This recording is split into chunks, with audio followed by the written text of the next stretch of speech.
Hello, I'm Rory Bradshaw and this is a Scottish Football Podcast. All the news, views and analysis you need on Tuesday the 21st of October. And the Rangers managerial search is at an end.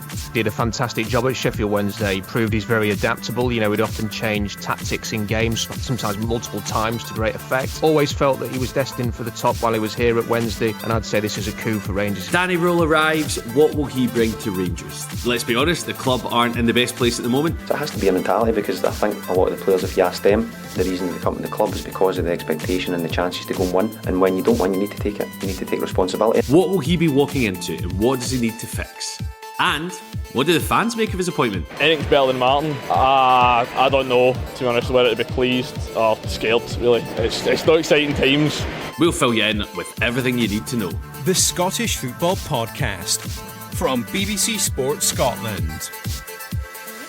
Yes, hello and welcome to the podcast. A very quick turnaround from the news that Kevin Muscat was not the Rangers manager and now Danny Rohl is. We're joined by two guests today. First of all, we've got John Walker. John, in the brief it says here, coach, analysis and Rangers fan. I think they've spelt Russell Martin fan wrong. How do you feel about that your beloved Russell Martin's gone and there's someone new in there? Are you okay? Yeah, took all the pain without the £4 million payout, but I'll survive. And we're also joined by Rory Loy. Rory, numerous clubs. One of them was Rangers. How's life for you? You good? Yes, all good. All good. I'm looking forward to getting through the Rangers managerial appointment today. Yep. Let's be honest, we can copy and paste this podcast from the last one and the one before that and the one before that, because what was Chick Young was saying how, what was it, when Souness was appointed, there was 12 managers in Rangers history, and I think there were, John, do you know the number we're at recently for the last 10 years? Well, I know James Tavernier scored for 12 different managers, so that should say something. That's the stat. That is the stat. Well, let's kick off with that news that Danny Rohl is a new Rangers manager. Rory, we'll start with you. Is it another gamble with a relatively unproven manager? He's had, one full season with Sheffield Wednesday? Well, it's interesting you use the word manager, Ray. And first and foremost, I think everyone wishes Danny Rohl, the person, the best, and all the rest of it. But, quite clearly Rangers were looking for a head coach, which is fine to a degree, okay? So they have went out and they want somebody who's going to fit into the structure of the club. And you've heard a lot of that chat recently. Quite clearly it's a head coach. Quite clearly the hierarchy want to be the ones who make the decisions on a number of fronts. But what they've done is they've tried to go and recruit a figurehead, a manager. Now, the difference between a manager and a first-team coach is what it says on the tin. A manager oversees everything, has a say in everything, has his ear to the ground and the finger on the pulse in every department. A head coach takes the team and coaches the team.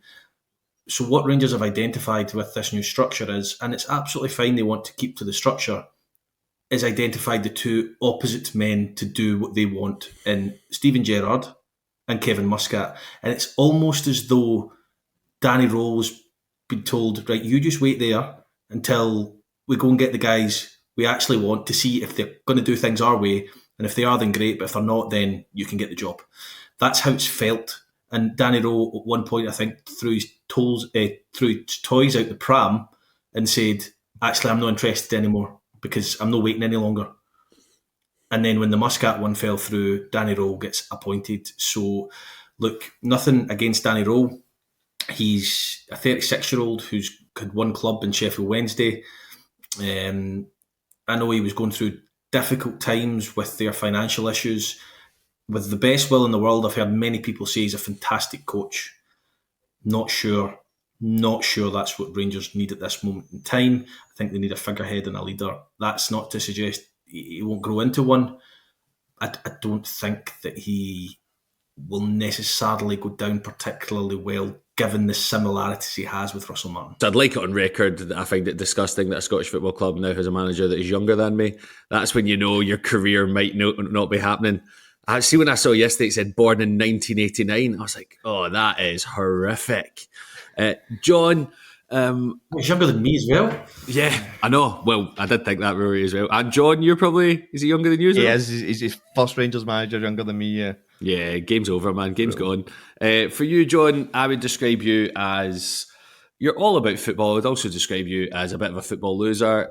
You were the first person ever to describe to me what XG was, and I can honestly say my life has been worse for it ever since. In terms of what Rory was saying, tell us about Danny Rohl's tactics. Is his philosophy a good fit with where Rangers are now?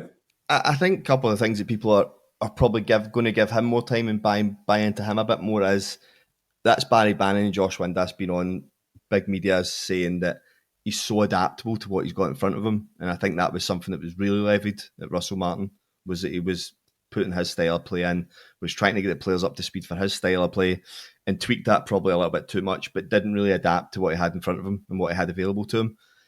Danny Rohl, with everything going on at Sheffield Wednesday, couldn't really sign players, was kind of picking and choosing who was available through injury. Josh Windass and that both said that he will always tweak formations if he's not got people available. He won't put round pegs and square holes. He will actually try and do what's there. He'll simplify things if it suits the players that are available. I think that's one of the things that we liked about hearing about him in the process. The other one was that he's quite happy to defend. He's quite happy to work back to front, which is what I think Rangers didn't do. I think Rangers went and spent heavy up top and got loan signings in at centre-back, where most good Rangers teams that I've seen, or most good football teams I've seen, if I look at Arsenal's process they went through, you fix your back four before anything else, and then you start to add things on top of that going down the line. So on that, I think he's not got much to say in recruitment, or he's a stakeholder, whatever the phrase was they used. I think his adaptability will be the thing that might get him through and might buy him time. For me, I'm all in. I'll support anyone that's come in and willing to take this basket case now and take it forward. And I always try and give everyone their kind of 6 to 12 months to see how they go on. But there is concerns. I mean, the fact he's younger than me, it's not a concern. That's just me aging. But I don't have a concern around the head coach situation. But I think Rory's right. I do find it interesting that we seem to be interviewing people that were so wide of the scale in their experiences and what they were bringing to the job. Yeah, because Rory, what do you think in his career made him attractive to Rangers? Like, what stood out? Because we've said he's had numerous good coaching roles, including a national team coaching role. He has, like we said earlier, one full season. What do you think made him stand out compared to numerous other people they could have gone for? Honestly, I think that he's happy to be a coach. I genuinely think that plays a humongous part in it. I really do. And I listen, I hear what John's saying to a degree about Barry Bannon and Josh Windass. We heard it numerous times from ex-players that had worked under Russell Martin, all his kind of highlights and the way he does it. There's so much more to being head coach, manager at Rangers than, in my opinion, just on the training ground. I mean, Clement and Martin were scrutinised beyond belief for how they handled press conferences. The guy was in charge of Sheffield Wednesday for X amount of games. And again, he may come in and hit the ground running, and as long as any manager that comes in wins games, the focus will go away from any negativity, and it'll be all positive. So that's not to suggest that he won't come in and turn things around and do really well. And I certainly hope he doesn't experience what Russell Martin experienced with the toxicity at the end. That wasn't nice. It wasn't good. However, I would suggest that the way he is probably happy to be given players and work with them was a major part in what attracted Rangers to Danny Rohl. Clearly, he's got a good coaching pedigree and a good coaching history. I'm just not sure hearing ex-players talk about how great a coach he is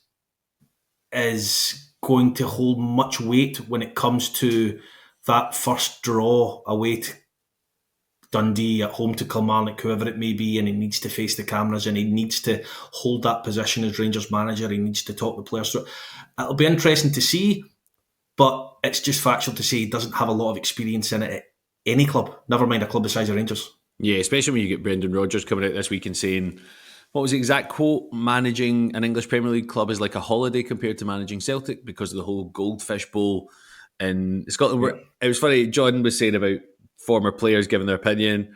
Rory, you said you have to take that with some degree. So I'm going to ask you a stupid question based on what you've just said. In terms of everything, who was the best manager you played under, Rory? If you combine everything, dealing with the press, man management style, who's the one you really enjoyed working under? Peter Houston. Oh, if you were clever, you would have said one of the producers of Sports Sound, and then you could have got a lot more money. That could have been the plan there, because let's be honest. Like, it sounds a bit backwards. It sounds a bit backwards. Me, sitting here as a former football player, giving my opinion when I'm saying. But the point, or the overall point I'm making, is that we kind of heard that narrative before with Russell Martin, and I have no doubt what Barry Bannon and Josh Winders are saying is absolutely correct. It's, I'm sure he's a fantastic coach on the field and the best coach they've ever worked with. I completely take that on board, and they're only giving their opinion. My suggestion would be that it takes more than that to be a Rangers manager. I think I'd touched on that, Ray. I think if you're interviewing Danny Rohl compared to the other two, Danny Rohl was in at RB Leipzig as an analyst when they were kind of starting off in their journey under Red Bull. So he will be part of a group that owned football clubs, which is what the 49ers are trying to do, building that up to the standard and level that they want it to be. So he'll have seen it go from ground up to that as a technical analyst, an analyst, a coach, and an assistant. He then talked a lot about in his interview about the fact that he's worked at clubs. He was the first team coach at Bayern. He took all the sessions at Bayern in an environment where you have to win every 3 days or else the fans turn on you. And he said, that feels a lot like what I've got myself in for here.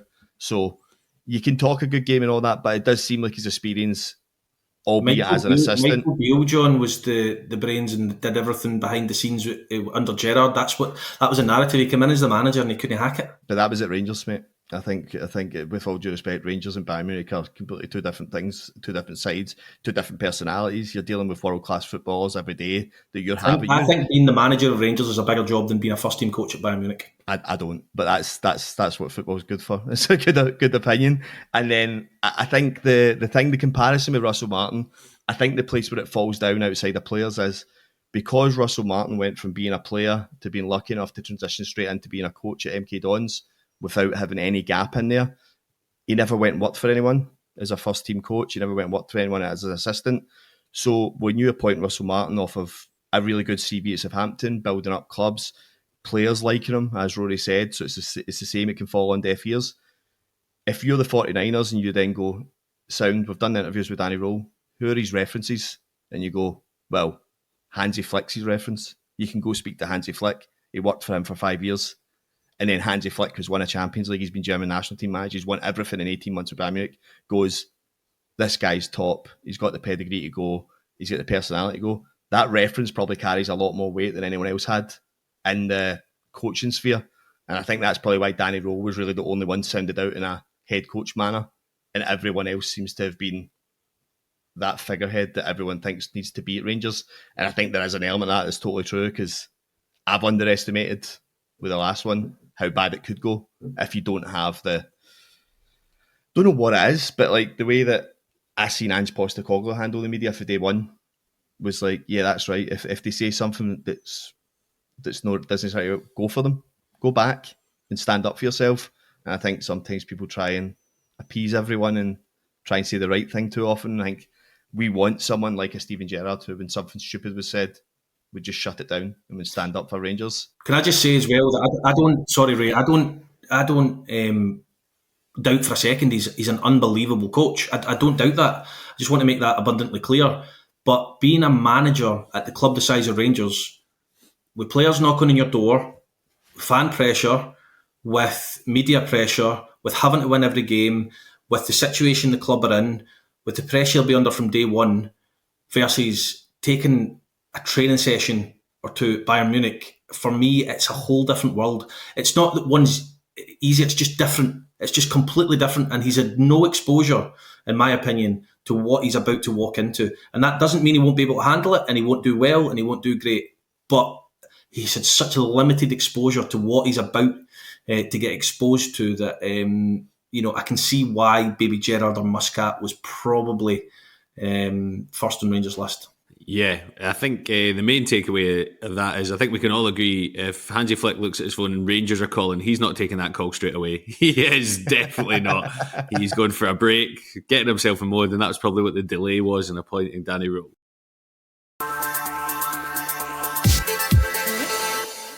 let's be honest, he's not walking into a happy place. John, in your opinion, what's the most pressing problem he's got to fix?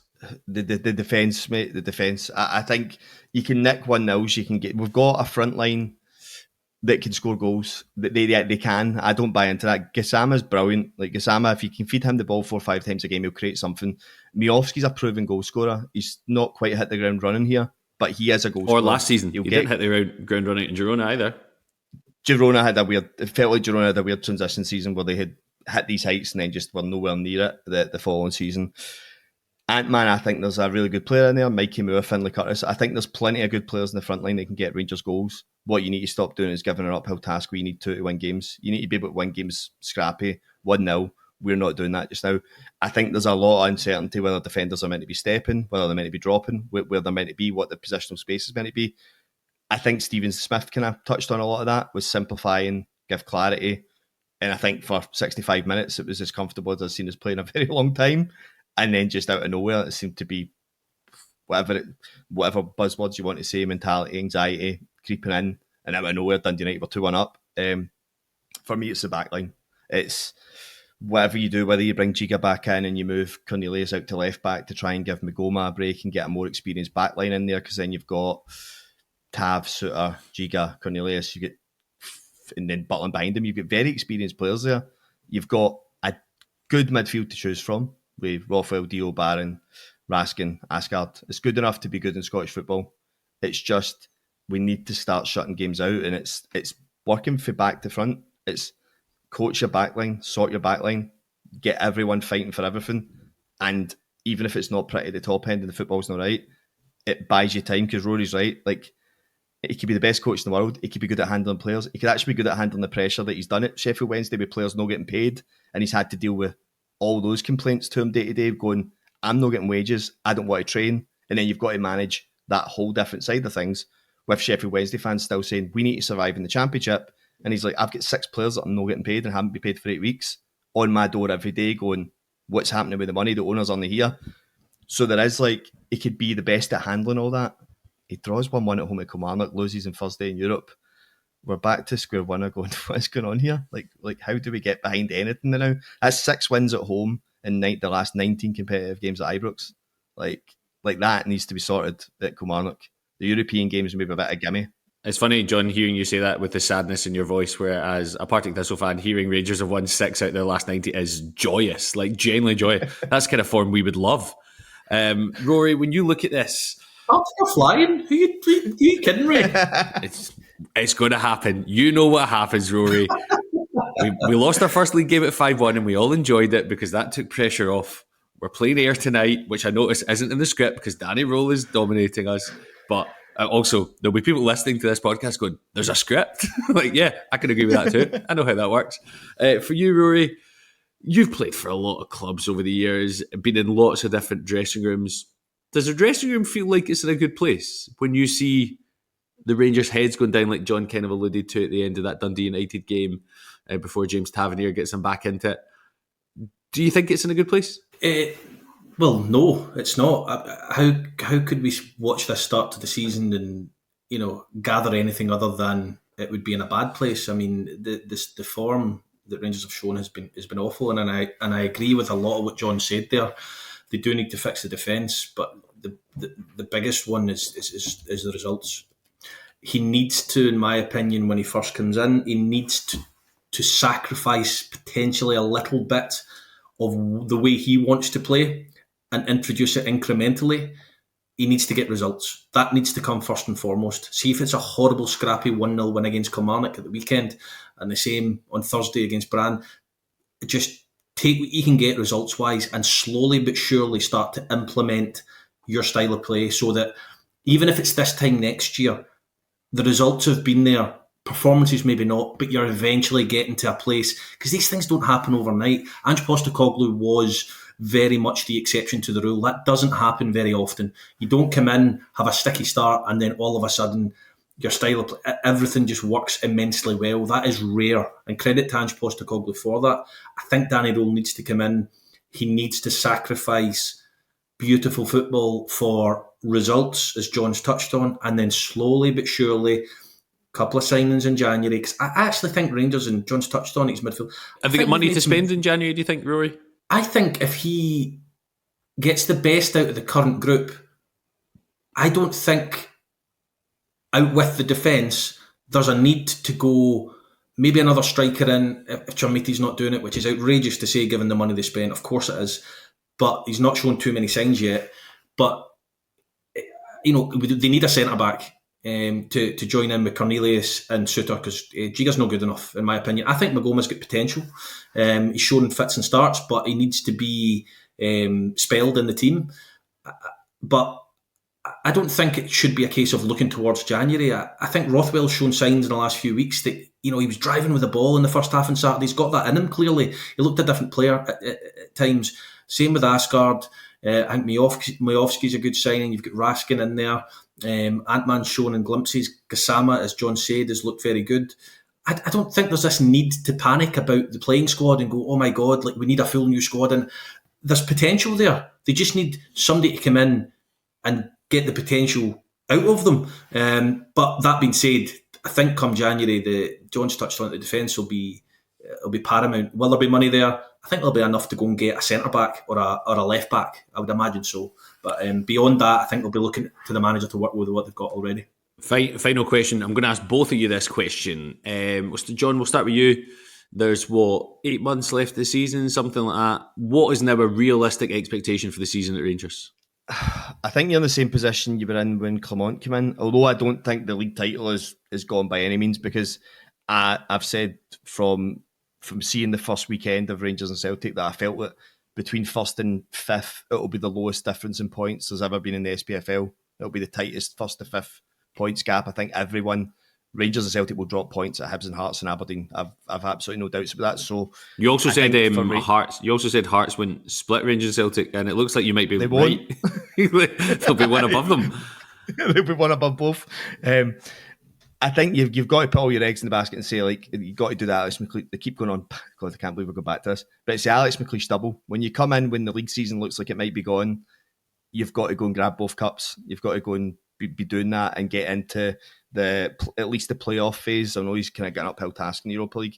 Get to that last 32 of the Europa League, and then that's success for your first time in. But he did allude to the fact that he went in at Sheffield Wednesday with less games to go, financial turmoil, 12 points gap from safety, and finished like 9 points above safety. So he said it's a very similar turnaround I have to do if I want to win the title here. So he's at least committed to the fact that he understands that the goal should be still to win all three, but reality, get back to second best and win both the cups. I think you could say is successful. Yep, that's John Walker there, a man who doesn't know what reality is. Rory, what do you think a realistic expectation for the rest of this season is then? I think it's realistic that they can win the semi-final. I think that's realistic. Does he have enough time with the players for that? To win a one-off game against Celtic, I think so. Again, it depends how he approaches it. It depends whether he wants to go in and try and reinvent the wheel in the space of 10 days, 2 weeks, and work on this completely different style of play. And I think that's risky. And people will point to Jens Bertel Askew at Motherwell. He's playing fantastic football, but at this moment in time, he's not getting the results. So I think he's got time to win a one-off game. I think that'll be a tough game. So look, I think winning both cups is realistic. 32 last 32 of the Europa League. I think that'll all come down to Thursday after such a poor start. But to answer your question, what's a realistic goal? I think if it was Celtic sitting in Hearts' position, we'd all be looking at it going, well, that's the league over. That's it done. Hearts, you would imagine, will have a sticky spell at some point, because they're not used to being top of the league, especially, I say this deep into the season, but we're getting to kind of 10, 11 games. So you'd imagine they'll have a wee wobble at some point, but they look very good. 8 points behind Celtic, still to play them 3 times. If he can fix the results, not the team, not the performance, not the style of play, if he can get the results, then Rangers fans will turn around and say the title's not over by any stretch. However, I'm starting to believe more and more that Rangers will finish third. That's all we get time for. Many thanks to John Walker and Rory Loy, and thank you for listening. Remember, we're here with new episodes of Scottish Football Podcast bright and early every day. So to make sure you don't miss out, subscribe on BBC Sounds and have push notifications turned on in your phone. A fascinating podcast there. I think it sums up maybe where Rangers fans' heads are just now. When you ask people for realistic expectations, one of them says they'll win 2 cups and get in the last 32 of Europe. The other one says they might finish third. Thank you for listening. Enjoy the rest of your day. For everything you need to know about your team this season, download the BBC Sport app. All the latest news, goal updates, stats and scores, and insight and analysis. Just select your club to get the biggest stories and best content at your fingertips. What a result. Download the BBC Sport app for everything you need to know about your team this season.